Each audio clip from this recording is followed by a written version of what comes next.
Ladies and gentlemen, welcome back for the first time to the rebooted version of the LTBR group chat. You know what I'm saying? We didn't reset the universe. We hired James Gunn to fix it. You know what I'm saying? It's part 2. It's a reboot. Yeah, it is a reboot. I am Titus. I got my guys Q, my guy Smo with me, man. J Smo the legend. Best blogger in the game. Fight me. Don't fight me. I don't want to fight you. I'm 32. I'm not fighting none of you niggas, respectfully. But yeah, I just had to say that. What's up, y'all? It's been a minute. Yes, Yeah, man. Well, for the people, it's been a minute because we yell at each other every day. Particularly about battle rap related topics, sometimes other topics as well. You know what I'm saying? But I'm glad that we could do it in public eye view, man. So I'm excited to talk about, hopefully more often, more frequently, give the public our unfiltered perception on the ongoings of battle rap, man. So it's good to be here.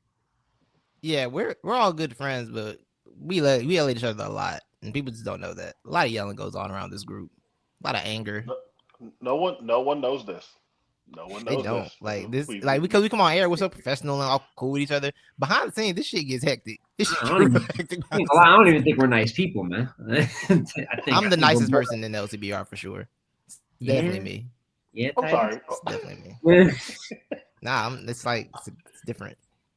I didn't think we would start the podcast lying. I didn't think that we would do that. I'm just an alleged. I'm allegedly an instigator. I don't believe that though. I don't believe that at all. I think that's something made up by big LTBR media. So when I send this to Nina later, I don't hear anything. Nina, she's the problematic one. That's our LTBR fact checker for those that don't know. You know what I'm saying? So we'll see if that's Nina's the bully. Yo, why are you biting my mic? Relax, bro. Relax. I'm sorry. There's a cat. Said, yo, you gonna get kicked out. I promise you are. My cat is literally biting my microphone stand, bro. This is out of pocket. I'm sorry. So yeah, guys. A lot's happened in battle rap this past week. I guess should we go on order? What happened first? Was it WOTY? Was WOTY the first thing that went down this week? WOTY was Wednesday? Yeah. Well, I mean, it's one of the things that happened, right? And congratulations to Jaz The Rapper for being the first 2-time Woman of the Year. You know, I thought it was going to come down to her coffee. It came down to her coffee. And when it comes down to a fan vote, if you were told it's going to come down to a fan vote, I think we might have predicted that Jaz The Rapper would win it. Yeah. But it's a well-deserved award nonetheless. She didn't lose. That always helps. Tay-Rock performance, won performance of the year. And I saw some people, and, at times I said, it's a bit of a one battle case. Some people said it's getting a lot of credit. Well, yeah. She 30 Tay-Rock. That's the main event of Kings vs. Queens Summer Madness. She 30 the Cody. Pretty big deal. So having the best 3-round performance of the year matters, shocker. So, but even without that, there was great work all throughout. I thought Coffee had a very admirable case too. If she won, I wouldn't have been shocked. But I think Jaz has been the best female battle rapper of all time, and all she did is further give us an example of that, man. So how'd y'all feel about the panel overall? I thought it was pretty good, man. I think I'm sorry, y'all see the cat ear sticking up. All right, it's my life. Yeah, I thought it was a good panel. I thought they did as good as they could. I saw the criticisms of obviously, I mean, every panel we get some kind of meme. So the Tay-Rock of whatever meme is, I'm already over. I'm just dead. There's no more Tay-Rock jokes. No more of the Tay-Rock of this jokes. But no, I mean, every panel it's the same thing. No matter who's on the panel, it's the same problem every year. Panel happens. People don't know the criteria. They yell at the panel about their opinions. And then we do the same thing over again the next year. It's just a cycle. And then with WOTY, it's like, yo, but Cody didn't have this person on the panel, so why did y'all have him on the panel? Maybe because they're 2 different panels, different group of people. That could be the reason. I believe that's probably the number one reason, if I'm guessing. If I use my deductive reasoning skills, that's probably the number one reason. But, I do find it funny everybody's mad at the panelists when it came down to a fan vote that decided it. Like, be mad at yourself a little more. But no, salute to Jaz, man. Yeah. Salute to Jaz, though, man. Like you said, well earned, well deserved. Honestly, I thought any of the big 3 probably had a chance. Depends on the panel. And honestly, if you get different panel people, it's probably a different winner. That's how it goes. Yeah. Are you good? You're just okay. I'm gonna much to add that y'all didn't already say. Personally, I felt Jaz should have probably pretty clearly won it going into it anyway. even if the likes of Coffee and Hustle did have cases going into it, I did think when you factor in she had the performance of the year versus Tay-Rock, the guy that would go on to win Cody, a clear win over him, and then Zoban and Capo, the coffee battle being a good battle that got a good reception and was viewed as the female battle of the year. I think it won that award too, correct? Like it's everything lines up for Jazz to be the winner of the award. So I think it's super well deserved, and it makes sense for the first two-time WOTY or potentially only two-time WOTY. We'll see how this year shakes out, but it makes sense for Jazz the Rapper to be the first one. For sure. Yeah. And when I look at the rest of the list, I didn't have, even when I did my own video on it, like too many thoughts, negative or positive, because I just thought that they got the list right for the most part. They had Hustle at 3, who I think is like the obvious person at the 3 spot. You could have debated Vixen at 3, but then she ends up at 4, which I think is also where I projected her. Official at 5. I think the only thing that I kind of had a gripe with is Chirac and 40 making the list, because obviously they just didn't have a good year, but their schedules were stacked, and I think it was just a limited pool. I think after you got past 7 or 8, you're dealing with people that either barely battled or you're taking volume where there's a ton of losses, but maybe there's a showing in there 1 or 2 times at a high level. So I saw some people maybe say a Rainfire Moon, a Mallory X, like give new talent some shine. I don't know if they flat out earned that spot, but I know it's kind of crazy to see 40 and Chirac there. So I can't blame the panelists if I don't have a solution, but that's the only thing I looked at that was kind of eh. And for us as fans, I wanted Jazz and Hustle, and we were probably never going to get it. And I think after these results, we went from never to never ever. I just don't see any reason Jazz has to take this plate now, even when it made complete sense, in my opinion, at least, and in many's opinion, it was time to book it. Now, at this point, the gap or whatever debate that was starting to close has only gotten bigger. So that is the one consequence of this. Is I think we've strayed farther from that matchup. But otherwise, I think WOTY ended up pretty perfect. I can't say too many bad things. Can I call a timeout real quick? You look like a supervillain right now with like a cat on your lap. Like I know, right? I know. Like some real like I gotta wild somebody up with the cat on my lap, like for viral. Yeah, that's like some real evil layer type shit going on right now. Luther. Right. The real elite hater. Okay, you getting down again? All right. Okay. All right. Yeah, I fully agree with you on that. I think the panel did a good job. Like I was thinking the same thing about 40 and Chirac, but I'm like, damn, but who's going up there? Right? Like that's the thing about the female battle rap space and all these conversations been going on for weeks, right? About how the girls don't do enough to boost the other girls up. It's like, who are they supposed to boost, bro? Like this whole entire industry of female battle rap needs a hard reset from like somebody has to invest from the ground level to get guys to this. I know Bars and Roses is doing that as well. TBL's coming around to do that. I hope that if they're doing it, you get in for TBL specifically. If you're doing it, you got to get into it from a level of we need to start from the bottom and try and really create new talent because it's really hard to make new talent. It's not easy to make new talent at all, right? So I salute Bars and Roses trying to do, but like it's in a weird spot where like there's just not the people there to really push out the older guard. They're just not there right now. I don't know when it'll get there. It's gonna take a level of investment and time that I don't know if anybody has. It's kind of why I'm sad Chrome 23 fully got away from it. Because I think they could have had a shot at it, but I don't know. Well, that's the thing is like there's no really nice way to say in Jazz said it during her now infamous rant. There's no nice way to say that the other women that have come up in like let's say the last 5 or 6 years, outside of someone like Rastavia, have really captured and enthralled the audience in order to justify this idea of a changing of the guard. When really people like Jazz, people like Hustle have gotten better. You have people like Official who had maybe some down stretches for a couple of years, but then bounced back and got better. We have people that had been around like Vixen and Casey who were not new battle rappers, but got better and took charge of things. And we had people that showed some promise that didn't get to where we thought they were going to get to. And as much as we'd like to have these new conversations and have new versus old and all that kind of stuff, because that stuff pushes the culture forward, women's battle rap still isn't ready for that. So even if I might be like, oh, well, J Love could warrant XYZ or like something like that, but if someone still defaults back to Chirac and 40, who am I really supposed to argue for at that point? Right. And with that being... go ahead. No, go ahead. All right. But yeah, that's the thing too, is that like I think the two women that could lead the new faces of female battle rap, Prestavia and Ozzy, they're just not active at all, right? Like the chance of Ozzy is high, but like I mean, the potential, obviously the like mystery is there, but at some point we gotta see some raps. You know what I'm saying? She's just not around. Prestavia is in and out when she's here, and she's here when she's here. It's amazing, but she's just not here that much. You know, so it's hard to have two new faces that could usher in a new era when they're just not around. Stuff. No, I feel the exact same way. And with that being said, because you mentioned it too, TBL is getting into the fold with WTBL.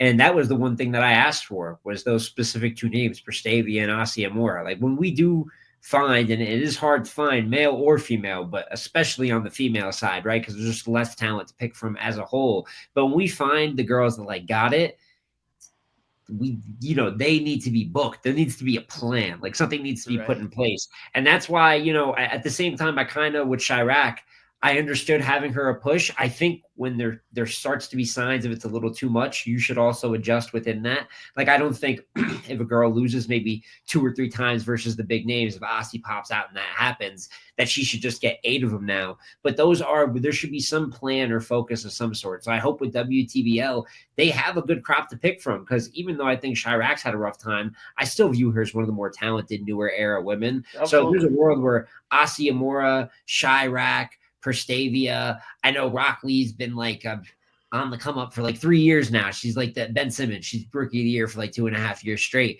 But if they're able to all get opportunities and there's some plan put in place to develop them, there is a good 4 or 5 women that could climb to that next level. So let's hope WTBL has done great in terms of what they've done this year, booking the matchups that we want, mid-tier and top-tier level. So I hope they can do the same for the ladies. But that's the next chapter for female battle rap, I think, is what does WTBL do and how long does it last? Yeah, facts. That's ultimately the question, right? Because like we've seen people invest, but then investing it means taking losses, and honestly, battle rap is just not okay. It's just not a place where you can take too many losses, or people are comfortable taking that many losses. As significant as the losses come financially, you know. I hope something happens. I mean, yeah, like hopefully it's something that they're really, really meaning to get behind and are invested in. But they're like Titus is saying, losses come around, and who knows? You run like the first WTBL event, and we don't know the type of big splash you're trying to make with WTBL. If they're gonna go jump straight into it and try to book mega matches for women's battle rap, if they're gonna do more developmental style stuff, we don't know exactly what they're trying to do. But you do got to be prepared, because women's battle rap is in like a weird space that is gonna take some time to maybe like reap the benefits of that. Absolutely. And TBL, when you do it, if you start from the bottom, start from like the ground level and get some women going, you promote the event properly. LTBR will gladly, post some clips, get some promotion for it. That's the thing you're okay with. I know some league owners aren't a big fan of things like that. That's a segue. That's what we call a segue in the biz, guys. Yeah. Some league owners aren't a fan of things like that. This is my next topic. Huh? Who's not a fan? Who's not a fan of that? Who's not a fan of getting their events promoted, man? Talk to me. The OG runner of King of the Dot, Organik, is not a big fan of this. Organik tweeted the other day. Let me find this exact tweet, because I don't want to misquote him. I want to read it properly. Let's see. Here we go. Here we go. All right. With how much money BR media pages make off of battle rap content, it's surprising to never see them help fund or sponsor events. Some YouTube channels have made a living off other investments. Leagues should start to charge for exclusive rights to in-event coverage. Promotion is cool, but it doesn't fund events, especially if it's aimed at the same demographic our content is already reaching. If you're benefiting off the investments of the league monetarily, there should definitely be some kickback to the leagues who paid for said event. Now, if your media page brought in new fans that haven't heard of us before, that's a different discussion. You help and grow the culture and using your platform to bring in new paying customers. If it's built off the events leagues pay for, definitely should kick back. I've read this a lot of times and I've just been confused every single time. The thing with Organik, right? I'm probably Organik, but I feel like every time there's a King of the Dot event, Organik has some problem with the coverage of it. Every single time. If clips are posted like, yo, tag the leagues, you're stealing the content. Tag the leagues, then it's, why are y'all posting clips? Yeah, you're not funding the event. You know what's funding the event, Smo? He said promotion is cool, but it doesn't fund events. You know what funds the events? The pay-per-view that the people bought, the pay-per-view that the media platform presumably paid for. That's helping fund the event, is it not? That's what the pay-per-view is for, to fund the event and pay the people. How do we find such things like pay-per-views? How do we hear about them, Titus? You know what I'm saying? That's a good question. I think it's through this thing called promotion. Media I've heard about, hey, there's this battle event happening this weekend on this channel at this time. Tune in, let me retweet this flyer you posted for your event. I don't understand what the problem is here. Like, the event happened, they did the beatdown event Saturday, and I know Hip Hop Is Real, Fizzy Mets fame, people that were actually in the building post some clips from it, and that's where these organic tweets kind of stemmed from. And I'm like, bro, there were 3 events, if I'm correct, 3 events last weekend: OSBL, Riot, and KSD's beatdown thing. Them bringing any type of clips from that event reminds people your event happened. I'm pretty sure there are plenty of people who didn't know that event was going down. I might have forgotten about it in the shuffle of the events. I think I'm even one of them. I forgot that event was the same week. I'm like, wow, it's a lot going on this weekend. These complaints, I just don't. What will make Organik happy? I really want to know.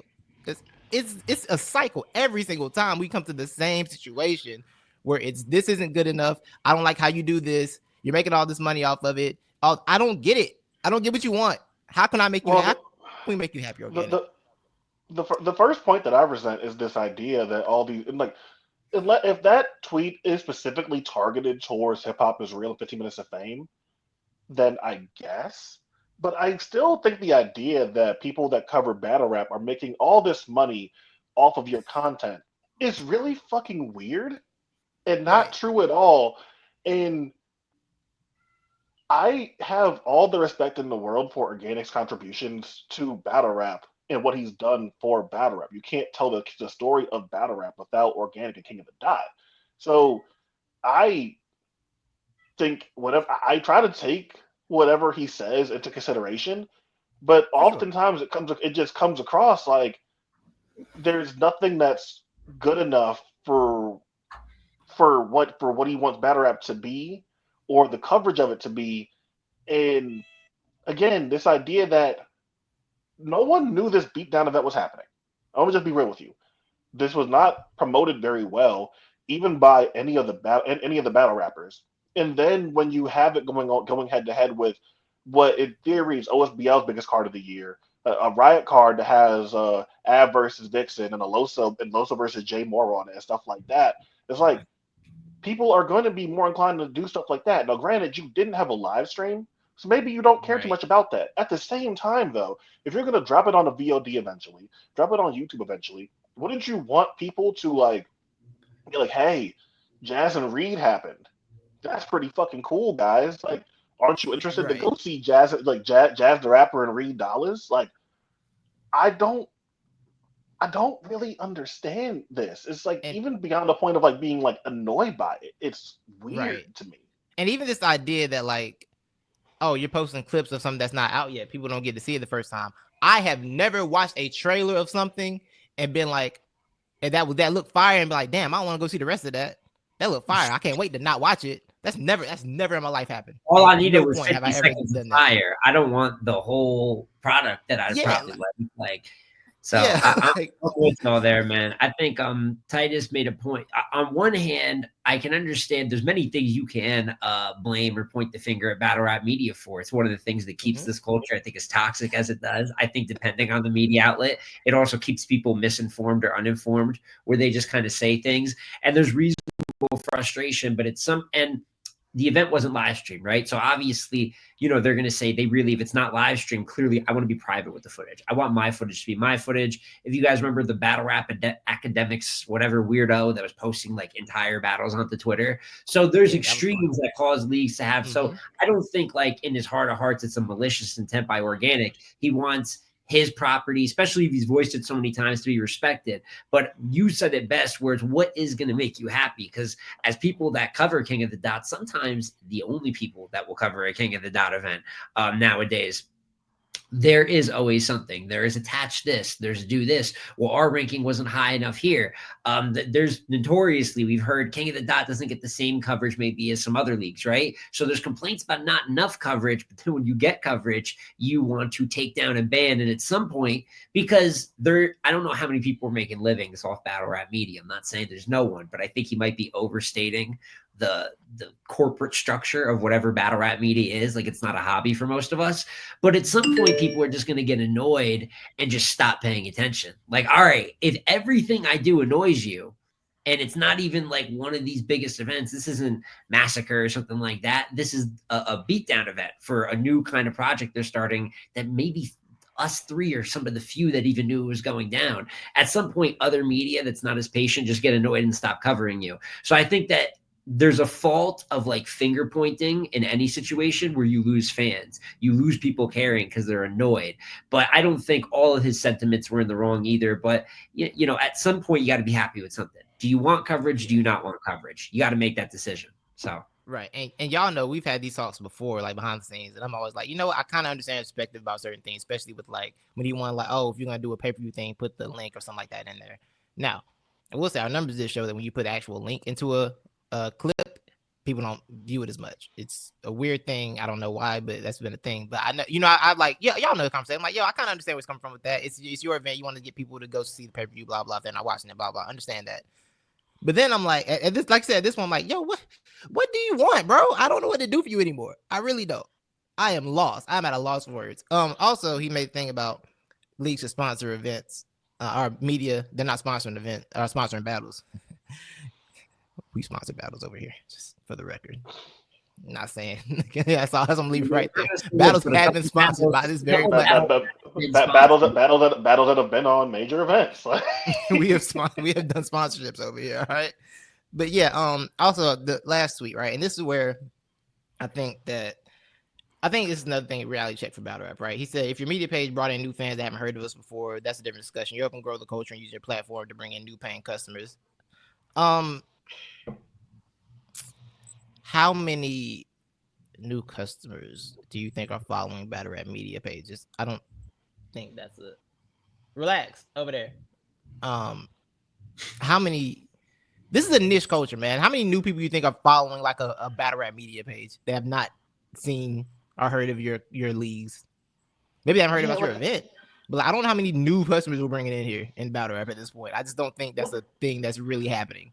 Well, not even just new customers. The idea that like a new customer is coming in, and then they're suddenly getting into it enough to know what battle rap media is. Like, think of battle rap media as a fucking concept.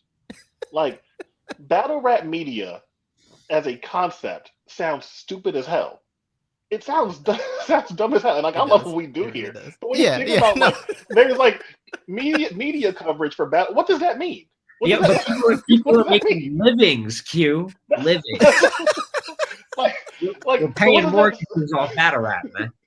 So like, whatever these new theoretical battle rap fans are, which to Titus's point, I don't think that very many of these people actually exist. I think that there are people that see battle rap clips in passing and be like, "Oh, that's fire, that's cool, that seemed interesting." But I feel like what we miss a lot of the time here, especially as we've gone more towards a pay-per-view based market and sales-based markets and that type of way, and we're not as based on YouTube revenue, is if someone is a quote-unquote fan of battle rap, you would think that person is going to go buy a pay-per-view.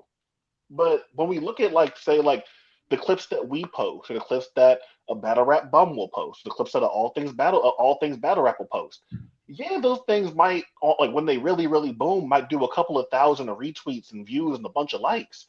But am I thinking that all that is turning into paying customers, and that those people will know, hey, you should go to rapgrid.com and you're gonna go buy a battle rap pay-per-view to watch for 7 hours? Yeah.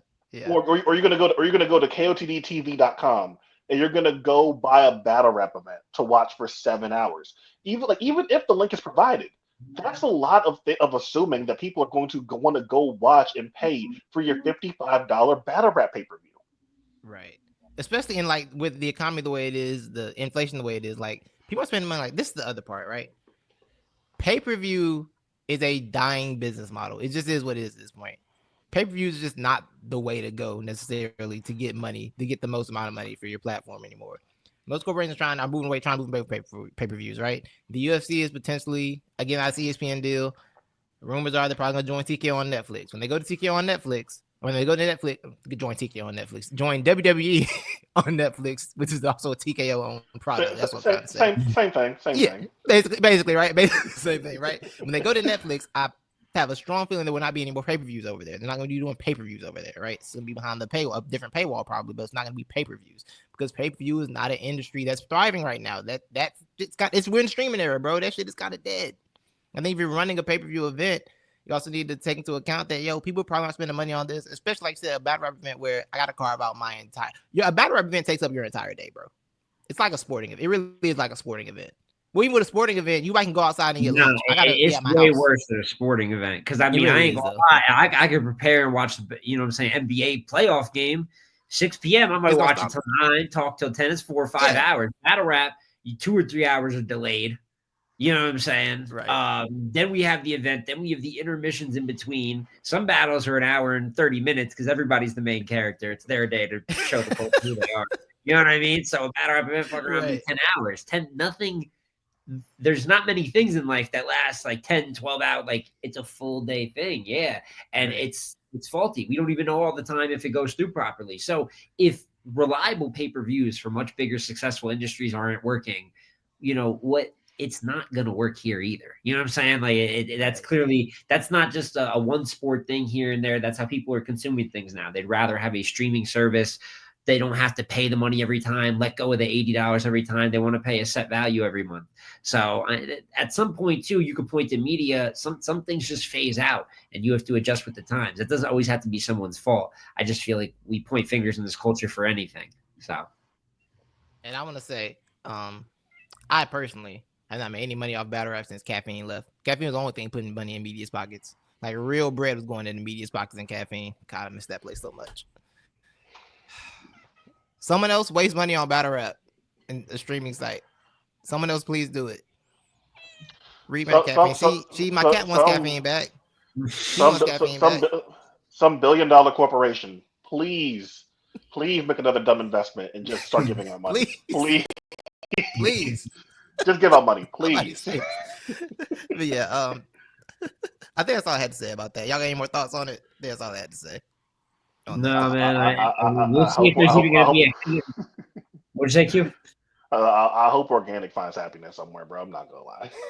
Really, I don't know, man. He's starting a KOCD media. He started KOCD media, and then they can run it exactly how he wants it to be run perfectly. That would work. Yeah, something like that, man. I hope that they have another. Media.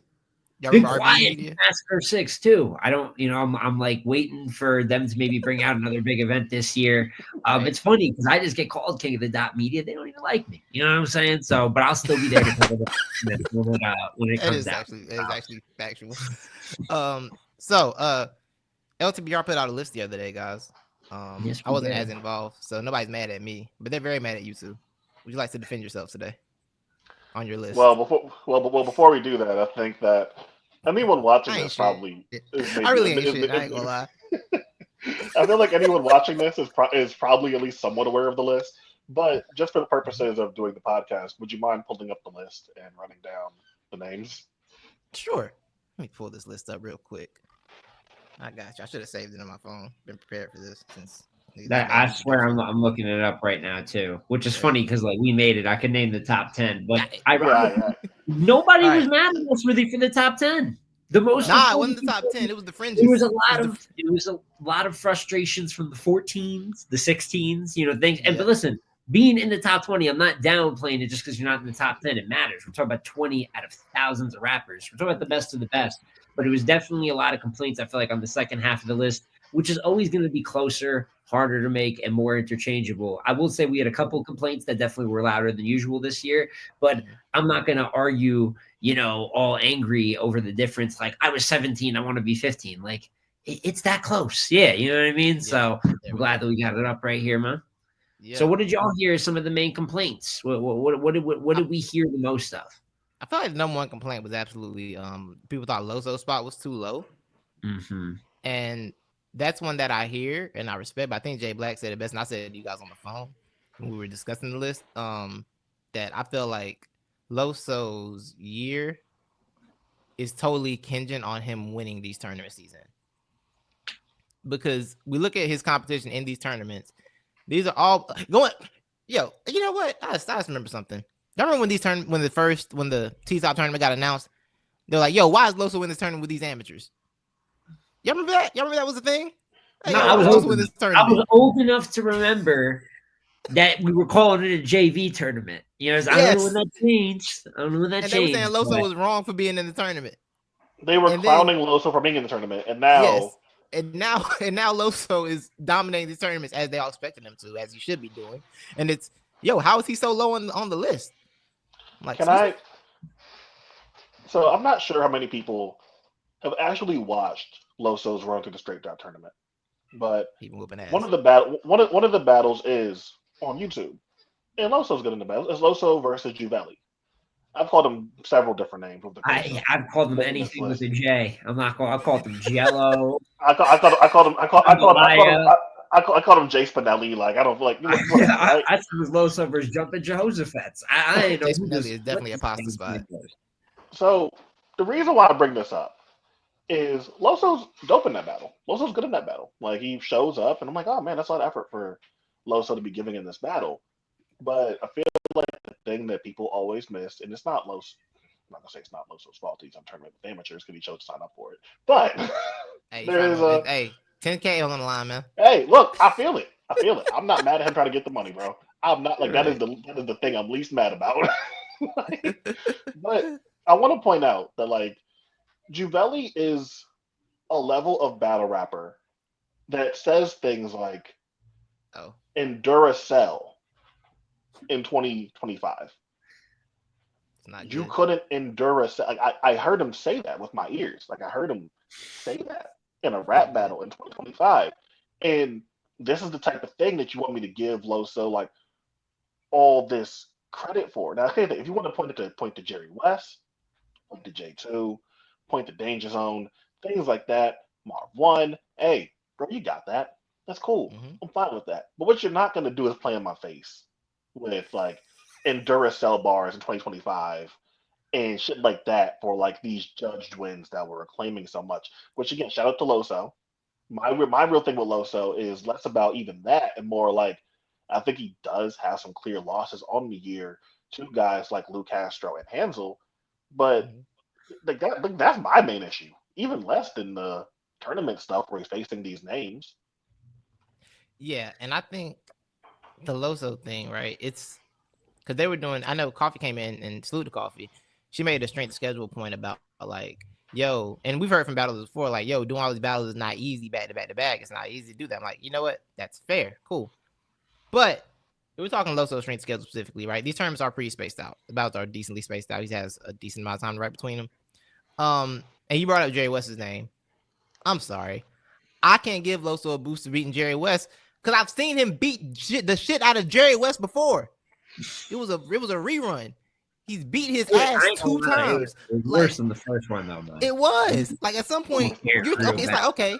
He's like, okay, it's Jerry West. Like, oh, wait, no, Loso's just clearly better than this nigga. Because how have you, he's 0-6 in rounds against Loso. All right? He has not won a round against Loso in 2 tries in like several years gap between them. And like, I can't add Jerry. There's not so much I can do with Jerry West at that point for the schedule. It's not much. And Loso was still amazing in that battle. So when I make this next point, this is not to like discredit Loso's performance, but like Jerry West is like ass in that battle, right? The only person that's gotten a good Jerry West this year is Chef Trez. And Chef Trez also beat the shit out of him. Like Jerry is just going around. Not a good sentence for Jerry West right here, man. It's been bad. Like Jerry West, been bad. Like Jerry West is going around getting his ass whooped this year. So again, he's a credible enough name. So when you have it on your resume, it's not nothing. But when you look at the form that Jerry West has been in and his particular track record against Loso, even that's like Loso probably should beat his ass again, and we beat his ass again. Yeah, and this is it's a thing for. Go ahead. Yeah, with the strength of schedule argument, because listen, we gave our reasons as to why we might hold Loso back compared to other cases. Because people are like, he has all 3 categories. What doesn't he check off? Well, all 20 people check it off. Yeah, that's why they're what on are the these list. categories? So what are these categories? We need to tell them. It's impact, material of performance in the ring, how you did in the ring. Phrase it however you want. And then, of course, strength of schedule. Real easy. So it's like a best 2 or 3 in a sense. And people are always like, well, he crosses them all off. Well, so does everyone on the list. And that's why they're on the list. But I have to then figure out who has more of this than this, who has more impact or who has better material. And, there's a couple losses in there. So you have to question at times. I think consistency affects your material the way that we look at this. Like, you cannot just have battles like Lou Castro where you just get 30 and you're stumbling through all of it. The Hansel battle's a low of a performance. And I feel like his material's been good, but there's other people with really, really good material. The specialness is in the volume. And my only thing is if you want to credit how many rounds he wrapped in this many weeks, right? If you want to overcredit time over name, right? If that's what's most important to you, that's cool. But then you have to know who he battled in the tournament. Because it's too many people I've heard saying he wrapped 18 rounds. He wrapped this many battles. And it's not a soul that knows the 3 people that he battled all throughout T-Top's tourney. Juvelli, right? Rain, Fire, Moon is the one they always pull out. And then Villa. I don't think anyone remembers the Villa battle. It's almost a close battle. And he was able to beat the guy kind of going at 60% speed, which is fine. And I have no problem with Loso being in these tourneys, but I also don't want it turned around. Like, what's the point of him joining the tournaments if he's not going to get ranked higher? He joined those tournaments versus that competition because it looked like an easy 12 and 10K. I'm not mad at you. I promote it. I implore it. That's an easy way to get 20 bands. But you're not going to turn around and tell me it was excruciating to battle Villa in the semifinals. Just don't play in my face about it. That's all. And I will say one thing that I did give some points for, of course, because he's 15. He's not off the list. We view him as a top 15 battle rapper right now. Right. But I do think being in the tournaments at the same time is pretty dope. I know that they are spaced out. We don't even know when the final versus Sino Savvy is going to be. But he will be taking that while having the Fonz tourney. And he's got a battle. I think he's got Clips coming up who, for all we know, can show up with no rounds. But I still value what Loso's done. And if someone wanted to argue Loso up 2 or 3 spots even, I'm not mad at that. But, we had some people, Coffee in particular, she actually made some good points. But then when we asked her to rank it, she put Loso at 5. And I was like, well, you have him above Fonz? And she didn't know Fonz's year. I don't know how many years she would know in between. How many years of anyone knows from 5 to 15? They just see Loso. They've heard of him in the last few weeks. They say 5, but you have to compare it. Does he actually have more impact than Fonz? Does he actually have better material than Chef Trez? Does he have a better strength of schedule than Real Deal, than New Jersey Twerk, than Tay-Rock? It's not just, he has a good version of it. You have to compare it to someone. Anytime you put someone up, someone else has to go down. So it's just not that simple, and I think people forget that when we're talking about making a ranking. Someone has to be second. That's life. Right. And that's what it comes down to, right? Like, good. I think that's my thing, too, is that we go straight to, who should he be above? And I'm sorry, like, when you start to argue so passionately in Loso's favor, but then when we get to, say, Fonz, and I don't know if Coffee would have had the same response if we talked about Jay or Trez or whatever, where she's like, if I don't know this person, you're like that. But still, though, if you're going to say this person should be higher, and then you're going to tell me that you don't know this other person's year, but you're so passionately talking about and trying to justify why this person should be higher, you're not making any actual argument. You're not explaining why Loso should be higher than Fonz. You're not explaining why Loso should be higher than Chef Trez. Like, you're not justifying that take at all because I understand battle rappers and their take on the craft and like the effort level that it takes to do something that Loso does. Things that we've seen Danny Myers do. Things that we've seen A-Ward do, which is ironic because I've never seen anyone actually defend A-Ward this passionately ever. When A-Ward was going around facing a bunch of no-names or lower level comp, and A-Ward was getting told he was battling bags of potato chips and all this other shit. He needs to come over here and battle None or whatever the fuck for whatever he's doing to matter and count. No one ever defended A-Ward this passionately. But okay, cool, whatever. But like, I feel like battle rappers get so caught up in like the schedule and volume thing and time and space and time between battles, which I understand and can empathize with, like the mental toll and fatigue that takes. But like, you still don't really know what you're talking about as much in terms of like the viewing side of it. Because if Coffee says, I'm not familiar with Fonz's year because I'm too active, okay, then it sounds like you're not paying attention as much as me, Smo, or Titus, or France, or whoever else that embarks on doing a list like this are. You're not paying attention as much as we are. So cool, you may be able to rattle off 7 different Loso battles, or say Loso battled 17 different times. But that doesn't mean that you actually have engaged with enough battle rap to have any actual opinions on who Loso should be above. If you can't tell me what Fonz's 3 battles are, I'm sorry, you can't. Yeah, I'm not mad at any of the points we're making, and Yeah, I only got. I think my thing.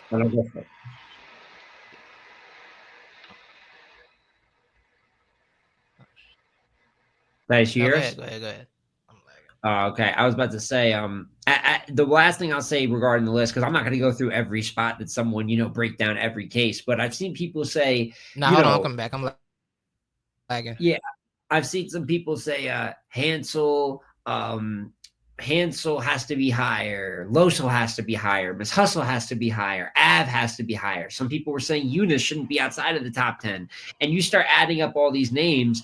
If you want all of 11 to 20 to be higher, or like 6 or 7 names, well, then you have to go get 6 or 7 names from that top 10 that you haven't complained about. So I just think it's a way sometimes of battlers or fans bigging up a battler they like, just saying they're higher. But when you actually break it down and you have to logically move him over someone, I think that's our overall point, is people aren't doing that. So it's hard to take some critique serious if you're not going to say, well, I want Av over Hansel.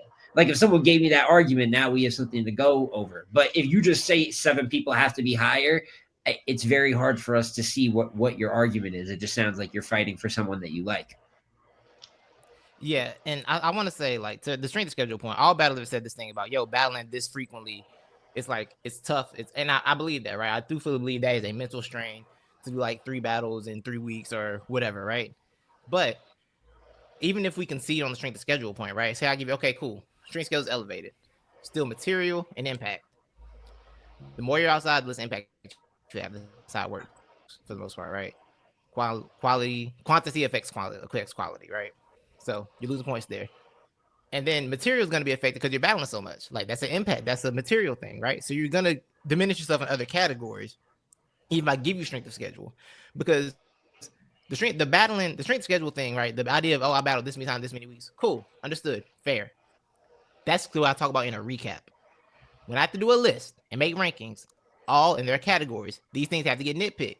You battling 3 times doesn't come into effect. Yeah, like I'm comparing you to someone else's material who maybe didn't battle as much and weren't as good, right? Or who maybe didn't battle as much and was better than you. That comes into effect. They're gonna get the material argument over you. They might get the impact argument over you too, depending on where they were at, how their battles went, how their battles were perceived. And if they're battling less and they're better, they're probably gonna have a better perception for their battles than you will, right? That's just kind of how it goes, right? And I do want to say respect. Stop trying to eat a bag. I do want to say respect to Coffee.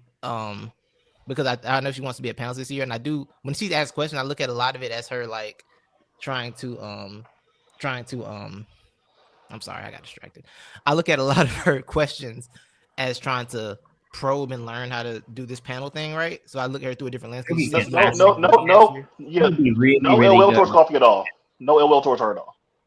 Yeah, no, I think she's a great addition, battler-wise, to the talking points. I think she's absolutely. Very a couple of times that she caught me with a couple of points that I'm receptive to, especially it's battlers. Yeah. Like, we want to hear from battlers. So if we can get the battlers to watch all the battles, that is the best panelist. It's just a matter of making that part happen. That's just the one thing that we ask for is just watch the work. That's it. Also, I wanted last thing for Loso's year, right? Because he was I think Loso did have the biggest complaint. He was the one we heard the most complaints about, right? Loso's only competition on this list is Hansel, and that is a consensus loss. Yeah, I think his best, because people say 10 plus battles, but in terms of the people we battled in 3 rounders that we'd consider, like names, we have Jerry West, we have Hansel, we have Danger Zone, who in the year 2025, a little questionable, but we know who Danger Zone is. Marv won. And then you could throw in Jay Moore that he had at the end there. And I think there's still pretty big battles out there for Loso. If Loso was to take like a Fonz, or something like that. Clips is obviously a big name, a little in that rougher direction, but there's still a path where I'm not even saying Loso couldn't crawl up and be a top 5 battle rapper of the year type of thing, because he has a lot of good complimentary work. But we need, I think, for me personally, I won't speak for everyone, but I'll say a couple fights against people that are also some of the other best that we really view as dangerous, whether that's a good battle or a W. I think that's like that crowning piece where it's like, okay, I can see he's competing at a high level at every tier, not just looking great versus the battles he was going to win no matter what. But he's having a great year regardless. We're happy to see what he's done and what he's going to do. So no disdain or explanation. No. Like I said, the Loso thing, I'm fully on board with how people may view it, and like we've always said, or we said like a lot less yesterday, that 9 through 20 is like super interchangeable at that point. Like, it's whatever. The one thing that I'll say is when Marv was there, and this happens all the time when Marv shows up, whenever we do our superlative stuff, and Marv feels as if we don't give enough credit or the proper credit to him and his group of friends. And I'm like, it turns into a thing where it goes from like critiques about the list to then telling us what we value and care about. No, Marv has on multiple occasions, well, at least twice. That's multiple, so that counts.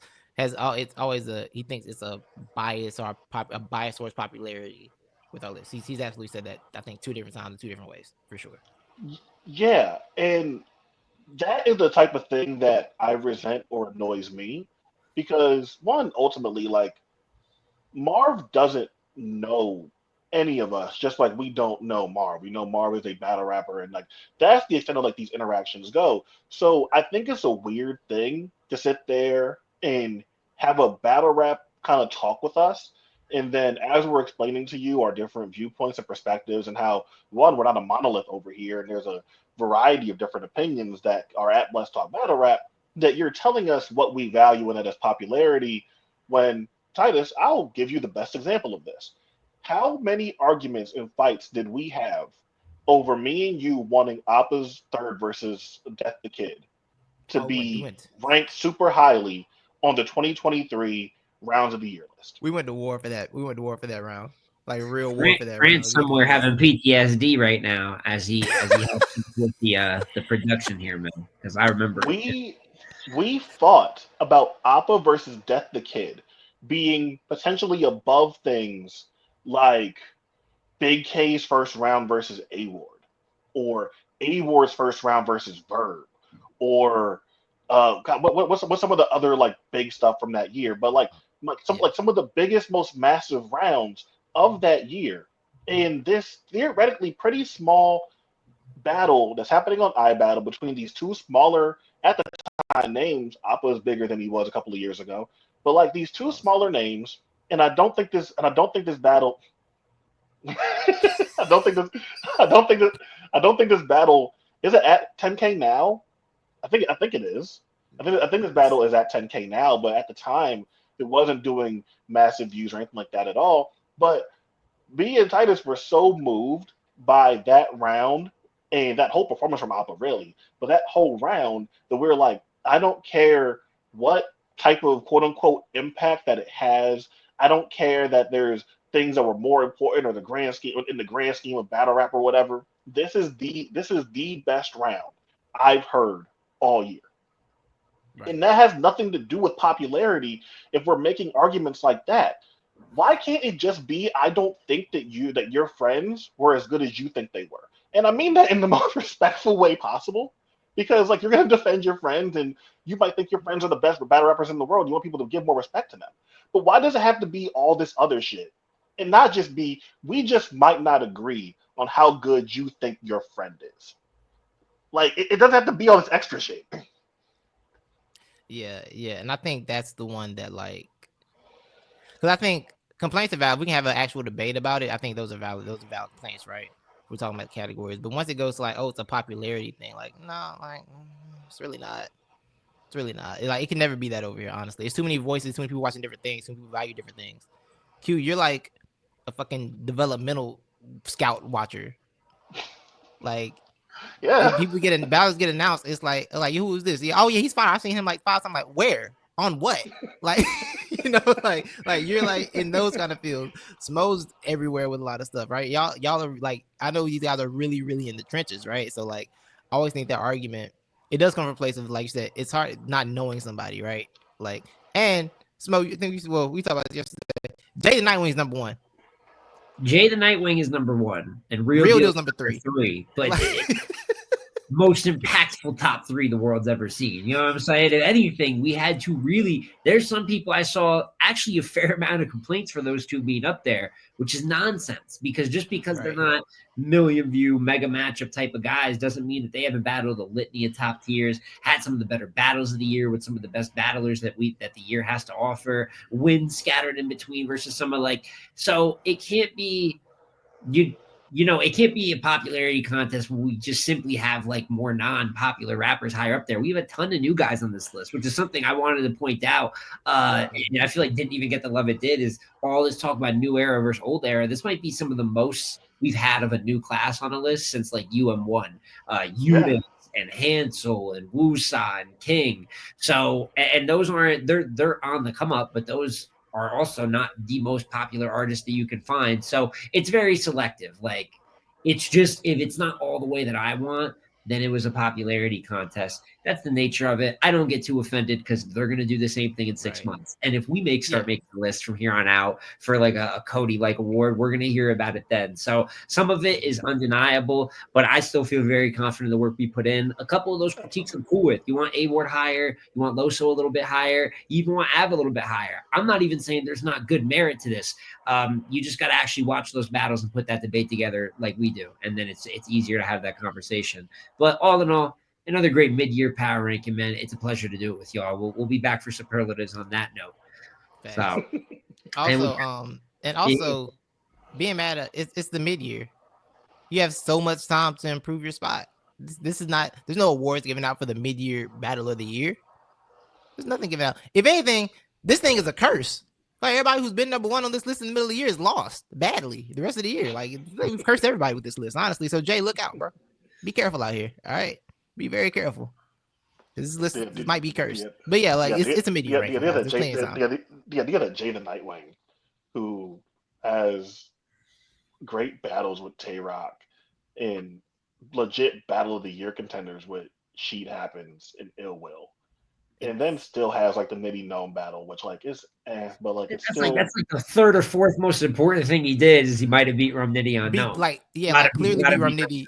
Like that, but might be like just down the list. That's like the 3rd best thing he's done, but I don't know. Maybe the idea that like why is Jay number 1 and Real Deal number 1? Like, yep, like bro, please, bro. Please. And speaking of some of the names, a few of the names that are especially higher up on this list, I think we got a card coming up next weekend, man. And it's what I'll call a suspiciously good card, right? We got Street Talk Entertainment, this time out of Brooklyn. I believe the league's out of Pittsburgh. Shout out to Scoop. He pulled up and gave us some feedback on the list the other day, which I really appreciated. Asked some good questions too. But they had their Mean 3 event earlier this year, and a couple of those battles really like, I don't know if they have Avocado doing it, but someone is doing the production over there well. Twerk versus Real Deal was a good battle. Geechee versus Steams, even though I felt Geechee was pretty clear, they're actually turning out some good footage. And let me see if I can find the card real quick. I got it right here. Yeah, show. All right, we got Shotgun Suge versus Pain, Big K versus Tink the Demon, which is a battle like I would not expected. But I'll watch, right? Like, I would not. And it's not taking that from another. Like, I don't feel like if they didn't book it, like, oh damn, we could have gotten that on a bigger league. Yeah, like, right. The only people ever that will make that phone call. That might be the only league that's ever thought about putting those two together in a battle. Even though it's still rats. This was news to me. Yeah. I think Jay Murder, what it did do versus P, Swave 7 versus Av, T-Top versus Fonz, Ill Will Cortez, which I'm here for that. Arsenal versus Real Deal. I'm here to watch Real Deal rap. It's a lot of top tier action, man. It is. Loso, Charlie Clips versus Loso. I mean, Charlie Clips, he might have raps. Twerk versus Twerk versus Teams. And the main event, Hollow versus Trez. Hollow's last battle in New York, according to himself. Yeah. He'll be battling New York at least 4 more times by battle rap. It could be a lie. heavy on the lie scale, but I also haven't seen Hollow's battling like he's trying to get done with all of his possible battles. So I don't really know what his logic is. But y'all want to start from the bottom of the card, man? Let's do it. We got Big K and Tink. Big K versus Tink. Demon Boy. It's definitely something. I view this two different ways. One, I think it's an interesting matchup, right? And then two, man, Twerk beat Big K real bad, huh, man? At first, I thought it was a couple times. I thought there was – now, it was bad regardless, right? But sometimes we've seen a lot of times in this culture, you get bodied. You might even get a top tier again in your next couple plates, especially if you're already established. But every once in a while, it reminds me a bit of a different time in battle rap where there's certain losses that really, change the trajectory of what you're doing. I think the last few that we saw that I can think of off the top of my head were Sue Surf related. It felt like we had seen John and JC lose before, right? Even dominantly. But after they lost, everything slowed down for a little bit. And I think with Big K, since the Twerk battle, there's been much. I think he battled Next. He battled Appa, go to a couple different leagues, Coach Corleone, but he hasn't had, I feel like, a really big battle since then. But what I do think goes under the radar is he's handling business in most of these battles. I had him beating Next personally. I thought he beat Appa. I think he's winning for the most part. He just hasn't gotten another, it feels like, big opportunity in a minute. So I'm going to go Big K 2-1. I can see a world where Tink is just unclean, can't match the firepower. I appreciate his style, but he's not notorious winner of battles. So I think he'll be good. I think there's enough to make this good footage. I appreciate the setting, especially out in Brooklyn there. It might be a little bit grimy, you know what I'm saying, to kind of work into more aggressive, darker style like Tiggs, but Big K is a better battle rapper. So notorious winner of battles. I think the great description I've ever heard. That's on Alabama Ave. That might be the same place where they did that, where they've done some of this straight drop stuff. That wouldn't be a bad setting for Tink. But then again, that crowd was almost asleep 2 battles in. So as long as they start their event on time, I hope it's not the exact same, but that's not one of our better bright spots of the year event-wise. So hopefully they can do better within the same setting for this card. Do you want to pick all the battles? Do you want to get dangerous? What do you mean pick them all? Well, I mean, we could pick our winners. Some of them are quicker than others. I don't have large opinions on UMP versus J Murder. I'll tell you. Yeah, that's what I was waiting to. Yeah. Who y'all got? I got UMP, man. Let's go. I think I got UMP too. I'm sorry. Did we just pick UMP to win a battle? I'm sorry. Yeah, we did. Yo, I ain't gonna lie. Oh, yeah, we did. I've seen there's a lot of half celebrity, when Jay Mills came back, you know what I'm saying? I wasn't excited. The raps I saw that weren't exciting either.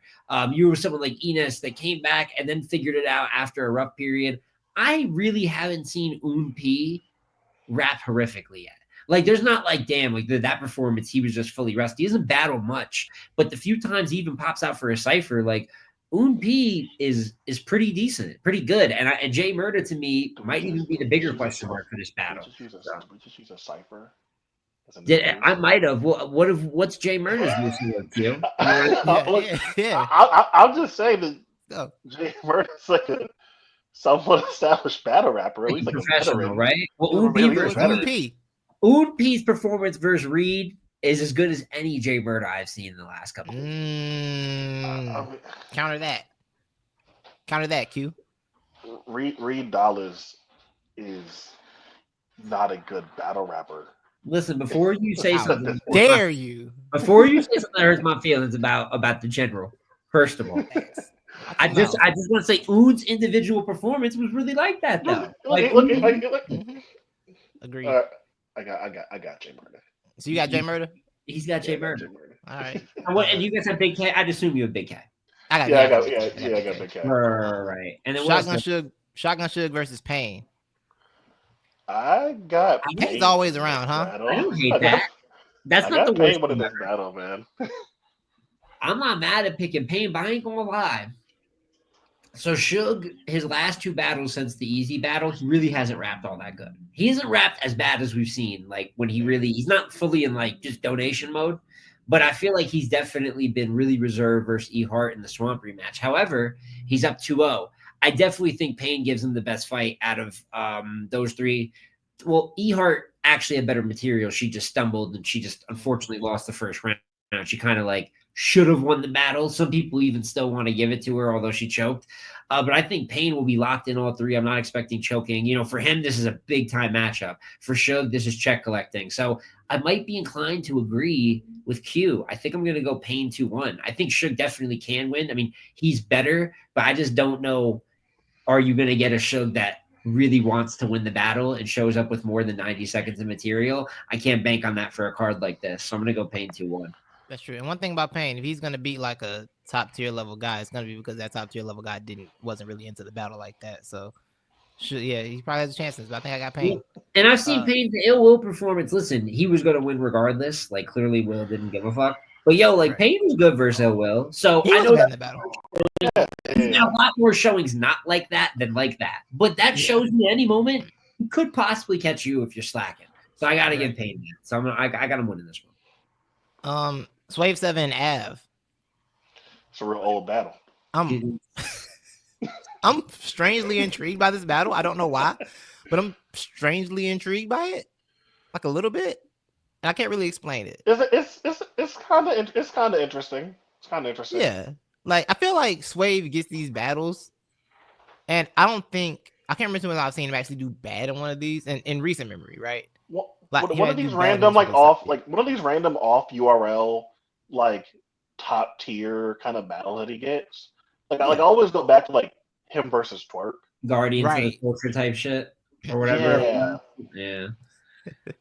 Oh man, I missed the random pop up. I'm not gonna lie, I think Swave's gonna do. He even had Ward earlier this year. That was a pretty decent battle on this league, I believe. But the other thing that's pretty consistent is although Swave fights back well over, I'd say, the last 5 years, these top tier matchups, he never 100% looks out of place. He doesn't win. I just think he has limited firepower. I think the best, and this is probably over 5 years ago now, but the last time I felt that he even really made it like close was B-Dot. And most people still have B-Dot winning that battle. But when you have battles like Twerk, like A-Ward, like he's not at the toppest level. He's going to look good, but there's going to be that level of separation. And Av doesn't really lose battles anymore. I think he just decided one day, I just don't really want to do that. You know what I mean? It doesn't sound very fun.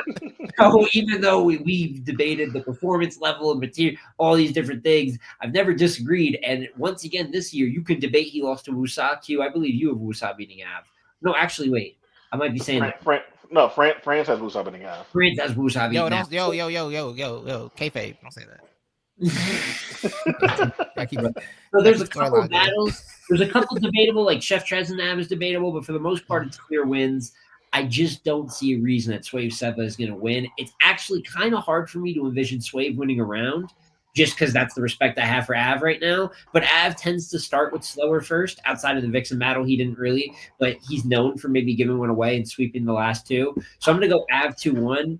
But kind of like Suge and Payne, I don't have bad feelings for this battle. And kind of the same for Tink and Big K. Like, I don't love these battles. I'm not running out of my way to watch them. But all three of these matchups, I think, give you something. Like, they're unorthodox. So yeah. I think about Av. I think about what he did to Big T in that third round in Chicago. I'm like, yo, why'd you do that to him? That wasn't cool. And he didn't have to, like, bro, it's Big T in 2020. It was unnecessary. That wasn't cool. That wasn't cool, bro. Why'd you do that? T-Top versus Fonz, the sneaky important battle on this card. Like a very actually meaningful battle. Yo, super duper battle of friendship. This is one where like I immediately think of T-Top and Twerk. And a little worried too. And I'd like a compliment battle? The volume one might as well have been a compliment battle. But they might have compliment battles. That might be the first. I forgot T-Top and Twerk battled on what was that?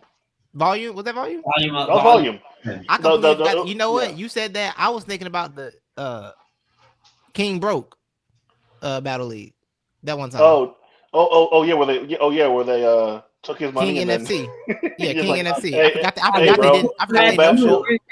I forgot they no-showed him. I forgot about that. My bad. They had no-show King NFC.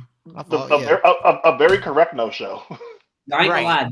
They've been paid. It's a no-show, a horrific battle, and a compliment battle. They've been paid. That might be the worst trilogy in history. They've been paid 3 times for nothingness. Get the bag. That's real. That's the real lesson. That is. I say that to say that I hope T-Top and Fonz is not in that same realm, and I hope that this is a battle that they actually do take somewhat seriously, especially at least for a Fonz, where I think Fonz. I don't think Fonz believes in battling with like in a friendly manner.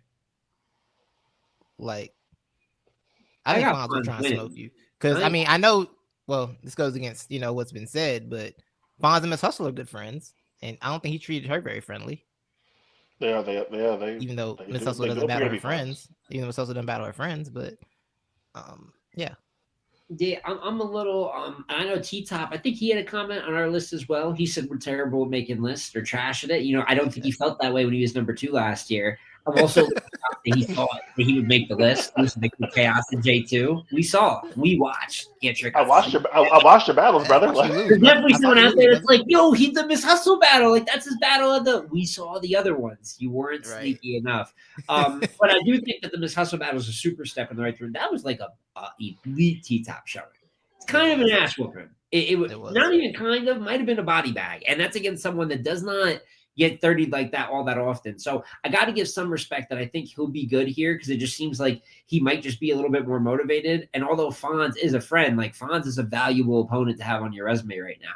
There's a certain amount of respect that's coming with going against Fonz, and like he could really get me out of here. I'm still taking Fonz because I don't bet against Fonz right now. He's just beating top tier after top tier. Like ever since the Nitty battle that was debatable, most of us ended up having Nitty, but from there, I'm like, he showed up where I feel confident in him going forward. And then whether it's Shotgun Shug, whether it's O-Red, whether it's Arsenal, Bill Collector, John, Geechee Gotti, list goes on. Fonz been handling business, man. So I'm going to go Fonz 2-1 with T-Top maybe having a Mr. Chuckles round. You know what I'm saying?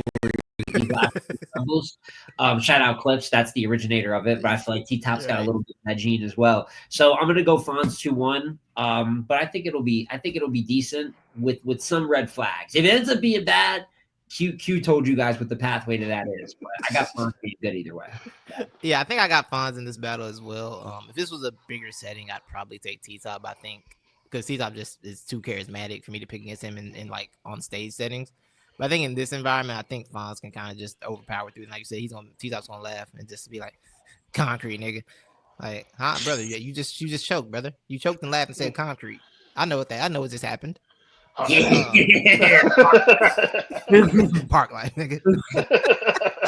I know what that means. T-Top. New Jersey Twerk versus Steams. What y'all thinking? Death. I don't think this. I don't. And I know that's another one. We keep referring back to the list, but I'm just keep hearing names that remind me of it. People wanted Steams in the list. Steams has actually rapped pretty good material this year. I agree. Across all of his battles, Steams is definitely rapping good. Steams is having a hard time winning rounds in any of these battles. And the reason for that is he's getting really good versions of Ops. He battled Saga, got a really good Saga for 3 rounds where it's probably Saga Gentleman's 30, but Steams was respectable. Danger Zone, who is not really doing all that great battle to battle in terms of the result, but he got the best Danger Zone probably of the last year or two. I had Danger Zone Gentleman's 30. You could debate around for Steams. Geechee Gotti got a good version of Geechee. So I think Steams is going to be decent, but I think Twerk not only we know is just better in multiple facets, he has a way of just taking the room for you where even if Steams is pretty good punch for punch, if he is a Twerk that's really there for all 3 rounds, it's going to take away the energy. It's going to be better material, better peak moments. So I'm not, I said death. Maybe it won't be a flat out body bag because I think someone has to be bad for it to kind of be like that sometimes. But I think New Jersey Twerk wins this battle clear. He's kind of giving, if he's no-showing a lot, but if he's not no-showing, he's kind of rarely showing up without rounds. Like when he is showing up in person this year, he's kind of giving his best effort for the most part. So I have Twerk winning, but I'm scared of what Twerk can do to the name Steams. Honestly, I'm kind of terrified of that. Yeah, there's just I'm not gonna pick Steams. So I will say this: I'm not picking Steams, but like in the Twerk and Wusa battle, I thought Twerk's first round was dope. But once we got to the second and third, which is a Twerk story that happens pretty frequently, but that no one talks about. But Twerk's first is great, and then the second and third were kind of lackluster. But Twerk raps 3 rounds, he's unbeatable. That's what I've been told. Oh man. Oh. Yeah. But Twerk, but Twerk like kind of gets away with the lackluster second and third there versus Wusa because Wusa has a choke in the third round, and even if Wusa had better material, we can't like justify giving him that round. So like with the choke versus Vixen, he was kind of weak versus Wusa in second and third. Twerk is still better and has still been in like pretty strong form for the most part over the last couple of years. But this is a battle where I'm just not coming in confident in Twerk having that same level of effort versus a guy who was getting a ton of opportunities on Street Talk and other places this year and has done fairly well in those opportunities, even if he's not winning battles. I got Twerk winning, but I will say if there's a chance for an upset because of a lackluster performance here versus like the bigger name, I think this is the battle where it would happen. Word. I don't know. I go with Suge and Payne in that instance, but like Twerk's not exactly known for his stellar consistency through the years. So like there is definitely room for that to happen. But I just keep seeing people bug out for Steams. It's like there's guys like Snake Eyes, like News, like Steams that aren't like top guys. They have some talent. Well, I guess Bad News did have some talent, but when they like top tiers don't want to lose to them. Like they, for whatever reason, top tiers decide like I am going to destroy this guy that's not in my weight class. So hopefully it doesn't go that way for Steams, but I've just seen that play out too many times. Yeah. Okay. So next up, let's do Ill Will and Cortez. Good battle. For this. This is a good battle. That's a pretty good battle. Are they both see how excited the cat got? See how excited she sat up for that. Is Ill? They're both Team Hami, right? Am I tripping on some old? Cortez Team Hami. I don't think Cortez is Team Hami. Cortez is Team Hami. Yeah, makes sense. But so I got I don't pick against Ill Will in battles. It's not a thing I do. I don't do that. Yeah, I don't pick against Ill Will in battles, so I got Will, but I think Cortez is gonna be good. I think Cortez has been good this year. I think they both kind of have for real. Will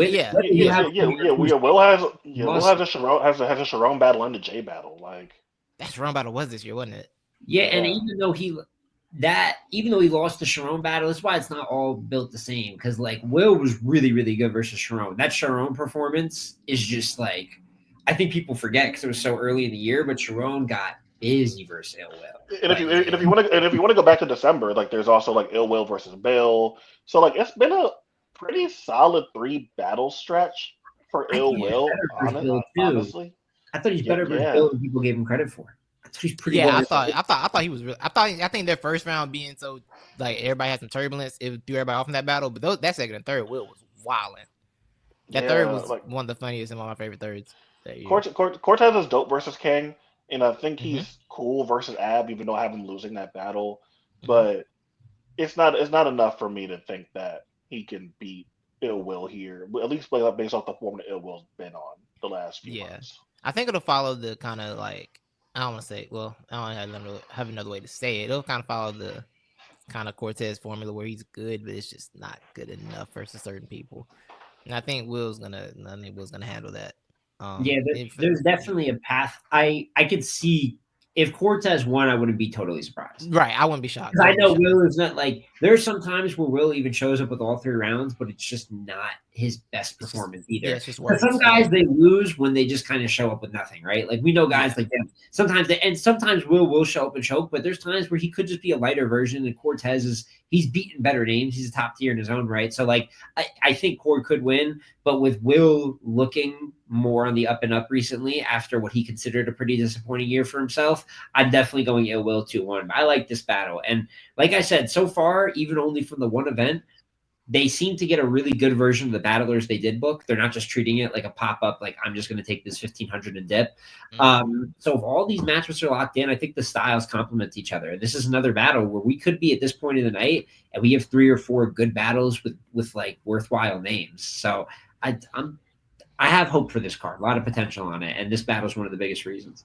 Can I ask a very, very toxic question before we talk about this next battle? Why not? Can I get slanderous? It's a toxic podcast. When is the last time you saw Arsenal win a round in a rap battle? A round is crazy. I've seen him, but now win the battle is a different one. Well, no, hold on now, Smo. I need you to specify which round he won. Yeah, I need you to tell me the round. There was Arsenal's one. You can debate that he got the first versus Chef Trez. Yeah, can you like that little like end record button? That was a bad Chef Trez round, Q. I got Trez winning the battle, but Trez was wrapped about like 57 seconds. So I mean, like, I will say I have heard that before. I have heard that before. Fonz was like glitching in his second round versus Arsenal a little bit. He might have. I'm not even saying for sure, but he might have gotten around there. Arsenal's something, man. I definitely don't have him winning this battle. I've seen. Oh, go ahead. I'm sorry. I don't. There's some people that don't notice. Like we hear, there is people that are so vocal when someone's inconsistent with twerk, with chess, even Aver, because like I don't know what it is because Arsenal can be as villainous as the rest of them. He pops just as much shit. He's outside almost more than any of them. And there's so many performances with like multiple chokes in the battle, not caring, completely stinking it up. Him and Marv, like I saw that some people were trying to list that as like an accolade. That's not a good joint. That one actually was like people were like, "Yo, this has been a long weekend." That's when it hit you. Is when Arsenal and Marv wrapped that battle. Like, wow, we watched a lot of battles in 2 days. You know what I mean? And he has that ability, but somehow people are okay with him stepping on. Light up a square like Billie Jean. He might say that this battle. We really don't know. So he may lose words and lost words to crosswords. It was that easy to puzzle you, all that. I got Real Deal 2-1, if not 3-0, man. Real Deal has been fantastic. Real Deal has been amazing in 2025. It's almost a bit of a mismatch with their current momentum right now. It's not because, I mean, Ars is a more legendary name and people are going to look at that. But this is one of those. This could be Real Deal's clearest win of the year. And even versus an Arsenal, I think that will help his case a lot because he has a lot of good fights. But to have a clean 30 versus a recognizable name, when people are saying, why is Deal not number one? Something like this could be that missing part of the case to make it more arguable. So I don't think we're calling it any different. I think we might all have that the same. Yeah, no one has taken an in-game battle that they chased and got smoked in loss. No one has taken like that kind of loss and just made people not talk about it because they just keep ending up on flyers. Mook beat the dog shit out of this man last December, and it just doesn't get talked about because Arsenal just keeps showing up and battling. Arsenal choked in the biggest battle of his life that he's been chasing for 11 years, and he choked in that battle. Yet somehow it doesn't get talked about. I've never seen anything like it. That's the type of stain that would follow most battle, like 99% of battle rappers. That stain follows you for the rest of your life. Tio, do you one better? I'll do you one better. It's never you that they're mentioning. Yeah, he choked, and that wasn't even the worst round he had that battle. Right. That's the interesting thing about it, because then he spent the whole third round doing dead your mama jokes, and that didn't go over well. I think people forget, and they turn around and they say that was a fire performance. No, it wasn't. Like, it was a fire performance from Mook. It was a showcase from Mook, but that was not a fight of any sort. I just think that sometimes I'm seeing like, and maybe that's just watching everything, because he does battle so much app here, battle this here, small league here out of nowhere. He battles so much, I think some people can't keep up, and he'll never not be a legend. Like, I have him as a Mount Rushmore battler. I think like his original impacts on the infrastructure are that big, but in terms of like how he is as a competitor, especially at this time in his career, he just like shows up for a check over and over and over and over and over again. And he is maybe the least penalized for it, I think, from a fan perspective. And this has been years of this, it feels like. So either way, I'm excited for Real Deal more than anything, because he was very good versus Twerk. You could debate he beat Twerk. That was an amazing battle. And that was a pretty like formidable, fully trying Twerk.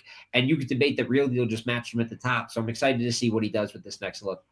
Yeah, I want to give Scoop a piece of advice. Sequencing a battle event is as important as sequencing on an album.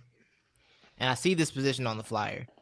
Do not do Arsenal and Real Deal and Charlie Clips and Loso back to back. your crew will die. There will be no energy left in your room for twerking steams or Hollow and Trez. Do not do those battles back to back. Spread them out. Do one maybe second in the night, one maybe fifth, but do not do those two battles back to back to back. If you plant your co-main, your main event to have any type of energy, I'm telling you right now. Clips and Arsenal are gonna pull up like Dementors and just take the crowd reaction from the building. They're just gonna like. The joy will be like snapped for every soul. They're like the Brothers of Destruction of bad battle rap. Yes. Like, two of the most viewed battle rappers ever. For me, I still have Clips as by far, just pound for pound at his peak, one of the best ever. But in the times that we're in, what they could do to some footage when they don't care is diabolical. And they're both heavy threats for that on this particular card. So. As a secondary pick, we got Loso and Real Deal. Yeah. Or Loso and Clips. Yeah. Yeah, I mean, Loso and Real Deal are winning these battles. Yeah. Yes. I watched real terrorism occur last night when I watched Charlie Clips' performance against Top Floor Loot. I heard Loot was pretty decent. I didn't get to watch I heard Loot had a bar that I think is going to be one of my favorite bars of the year. He said it's always the most viewed that's saying the less. I was like, ooh. The most viewed that's saying the least. Saying the least, yeah. Yeah. I heard he did pretty good. Out of all of the whole Top Floor, and you know how critical I am of whatever battle cap he's got going on. The Top Floor Loot is okay, man. Top Floor his material still needs some work, but he has all the intangibles. The presence and delivery is there. I see something. I don't know how much something I see. He has the intangibles. He has the intangibles. But I say that so I want to make sure I still gave Top Floor credit there. But Charlie Clips, Top Floor Loot. Yes. Give him credit yes. there. But Charlie Clips has engaged in real terrorism for a long time now. Continued to do it yesterday. Would have engaged in it last week if OSBL decided not to do their main event for some reason. But it's just OSBL things.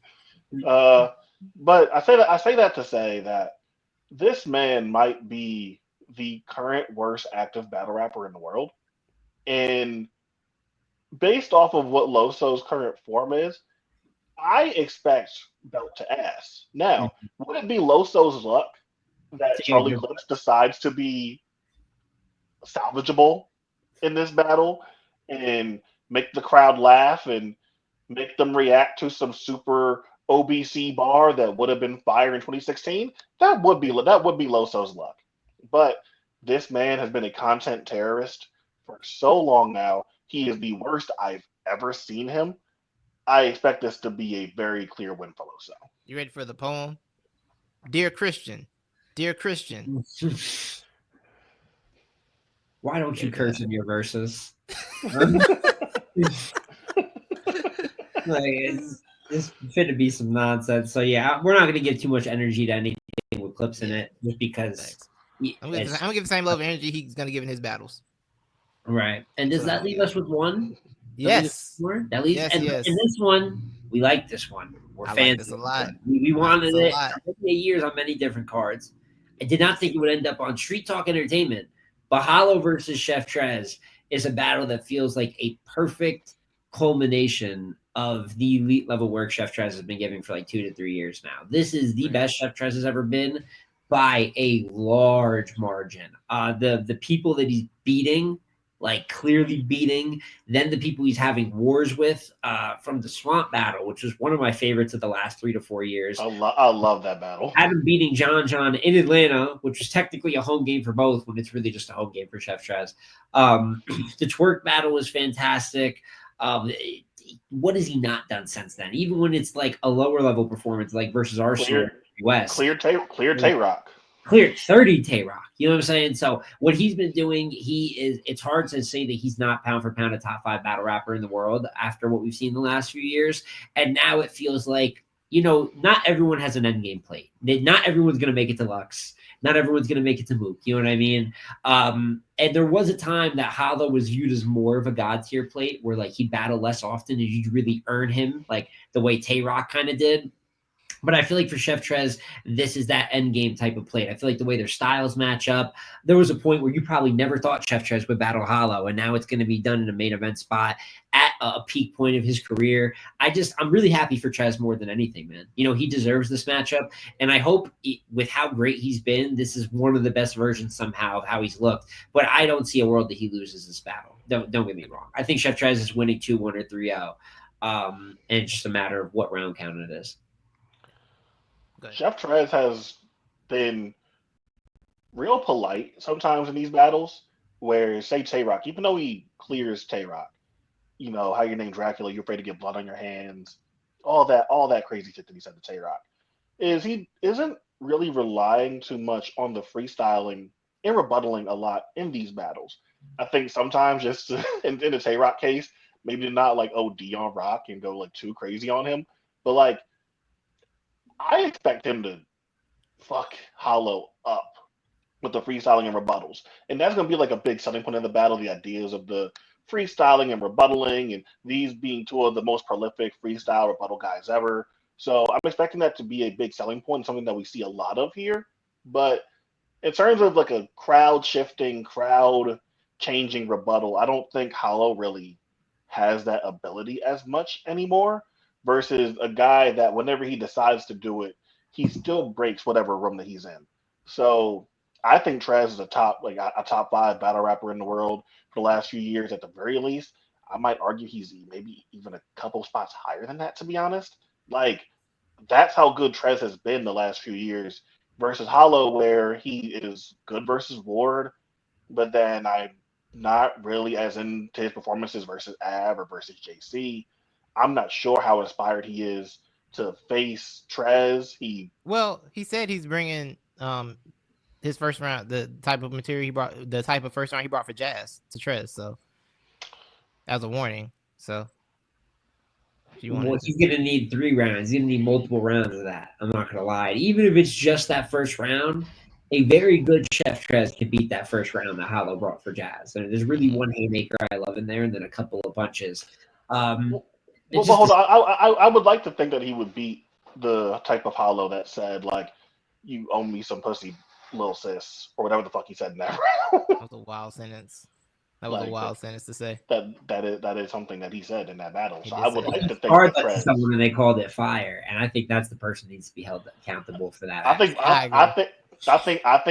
both of them should be burned at the stake for that. But I would like to think that Trez could beat a Hollow of that caliber, even beyond that bar. I think that Trez is just too good at this point in time, too consistent. He when Smo did his best pens and battle rap video, Trez was on there, and at first I was initially kind of caught off guard because I've never thought of Trez being a pen, but then I'm like, shit, what else is he? I'm like he's rapping and writing really, really good stuff and creative punches all the time. Like Trez really is just a great writer too. So I don't see a world where Hollow wins this battle or where Trez doesn't take this battle seriously and do what needs to be done. I hope Hollow is decent though. I hope he gives him a fight just because for the sake of footage, like a battle, especially like that means probably that much to you career wise. You want to get a comparable version. So even if you do win clearly, it's like I beat a good Hollow. Like there's little things that go into like the moral victory of it. But one way or another, I think to have Trez as clear as we do over Hollow, like on one hand, people will say it's because of Hollow's decline, which we've been very vocal about. But for me, it's more about just like how good I view Chef Trez. Like there's not many people that I have giving Chef Trez too much of a fight, let alone beating him. So yeah, I've said before, I think Chef Trez is the most consistent battle rapper in the world for the last several years. Like if you're talking about this consistency, I don't think I can put anybody above Chef Trez on that level because he'll treat Tay-Rock the same way you treat Rashad the God, and it's not nice. It's not a nice thing to do. Kind of evil. It is. I don't know why he did that. I really don't know why. But that was a thing. That was a thing he found necessary to do. Yeah. That's the level of consistency he's bringing, man. I definitely think he does have another level to get to in these high level matches, right? Like Smo said, he's kind of showing himself in every one of these high level matches to be on that level. So yeah, I got Trez win this battle. But like I said, I do hope Hollow does well. I think Trez beating Hollow in New York, a good Hollow in New York is also like a bigger accolade than just beating Hollow. Yes, that's a real stat. So I got trust in this battle, man. It's just he's just showing me too much to pick against him and South. And I think that's the full Street Talk Entertainment. Was it Now or Never 3? I didn't know there was another 2. So maybe I'll get that one day. I was like, I thought it was a new league. That's the 3rd. Was that when they popped out with Mean 3 or like Mean 2, whatever it was? Like, wait, hold on. When did the other means happen? I thought this was Mean. I thought this was a Mean one. So this ain't Mean. Oh, my bad. Yeah, so you thought it was Mean 4? I thought this was me. I thought it was Now or Never. Oh, my bad. Bridges got one series. It just I didn't know they had 2 imprints. It's like it's UFC style. It's UFC 1, UFC 2. You know what I'm saying? Yeah, we're on Mean 48. You know what I'm saying? But yeah, man. Shout out to that. That's gonna be a fire event next week. You get that pay-per-view on Rap Grid, July 26th. Is there anything else going on next week? I think this is the main. I'm not gonna lie. Even if there is another battle, set of battles going down next week, I'm pretty sure this is what I'm locked in for. At least I don't remember if there is. And then next time we talk, we'll probably talk a little bit about Shine's extravagant culture rebirthing card. But as for now, we can watch Now or Never 3, and I guess we'll see on the other side who ended up getting the wins, because that'll start shaking up rankings as well. I mean, then people are going to be asking, "Oh, well, this doesn't count. Well, what now, LTBR? I beat Charlie Clips."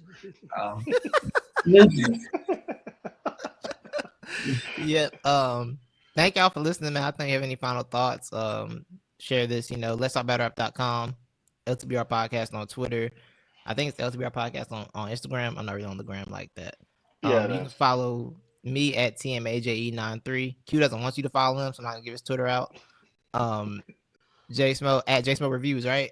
Yeah, at J Smo Reviews on Twitter. Of course, almost every weekend. And life is a little more busy, so not every event gets the live tweet treatment like it used to. But most major league and even smaller league events, I try my best to just give updates like round for round, stuff like that. And of course, J Smo Reviews on YouTube. I got my whole own channel, recaps, rants, other content. Something for everybody, man. So, yep. And with that, thank y'all, man. We out.